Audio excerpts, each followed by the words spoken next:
Daily cooking চ্যানেলে সবাইকে স্বাগত। সবাই ভালো আছো? দেখো আমাদের পুকুরে এখানে যে গাছটা আছে, সজনে গাছটা, এটাতে কত সজনে ফুল ফুটে আছে। দেখো, এই সজনে ফুল কিন্তু শীতকালে খাওয়া খুবই উপকারী। এই সজনে গাছের থেকে আমি দুটো ডাল ভেঙে নিয়ে আজ একটা সবজি বানাবো। তোমরা দেখো, এত সহজে এই সবজিটা বানানো যায়, কিন্তু সবজিটা খুবই উপকারী। আর শীতের শেষে এই সবজিগুলো খেলে অনেক রকম রোগ থেকে আমরা দূরে থাকতে পারি।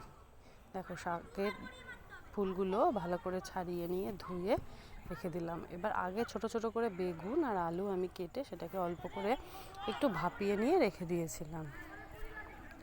এইবার করি দেখো, এইবার কড়াইতে অল্প তেল দিলাম, তাতে দিলাম কালো জিরে দেওয়ায় তারপরে দেবো একটা লঙ্কা। আমি বেশি লঙ্কা দিই না, কারণ আমার ছেলে ছোট, তোমরা জানোই, তাই আমি অল্প লঙ্কাতেই চালিয়ে দিই। তোমরা চাইলে অনেক বেশি লঙ্কা দিতে পারো। এবার তেলটা গরম হলে, লঙ্কাটা একটু গরম হয়ে এলে আমরা ওর মধ্যে সে আগে থেকে ভাপানো বেগুন আর আলু দিয়ে নাড়াচাড়া করব। তারপরে একটু নাড়াচাড়া করে দিয়ে দেবো হলুদ দেওয়ার পরে অল্প নাড়াচাড়া করে দিয়ে দিলাম ফুলগুলো। এইবারে দেব অল্প করে নুন, তারপরে এটাকে ভালো করে নাড়াচাড়া করে চাপা দিয়ে দেবো। তোমরা সবাই জানো যে এই সজনে ফুল এই সময় খাওয়া কতটা উপকার। যেরকম সজনে ডাঁটাও উপকার, সেরকম সজনে ফুলটাও কিন্তু খুব উপকার। দেখো, এরকম সুন্দর হলুদটা দিয়ে এটা ভাজা হচ্ছে, হালকা আঁচেই ভাজা হবে, বেশি জোরে গ্যাস দেওয়ার কোনো দরকার নেই। গ্যাস যত জোরে দেবো এটা কড়াইতে লেগে যাবে। এবার দেখো, চাপা দিয়ে কিছুক্ষণ রেখে দিয়েছিলাম, এটা থেকে হালকা জল বেরিয়েছে, অটোমেটিকই সেদ্ধ হয়ে গেছে, আলাদা করে কোনো জলের প্রয়োজন নেই। এইবার এটাকে নাড়াচাড়া করব। কোনো মশলাটাতে আমাদের কিচ্ছু লাগবে না, জাস্ট একটু হলুদ আর নুন দিয়েই এটা তৈরি হয়ে যাবে।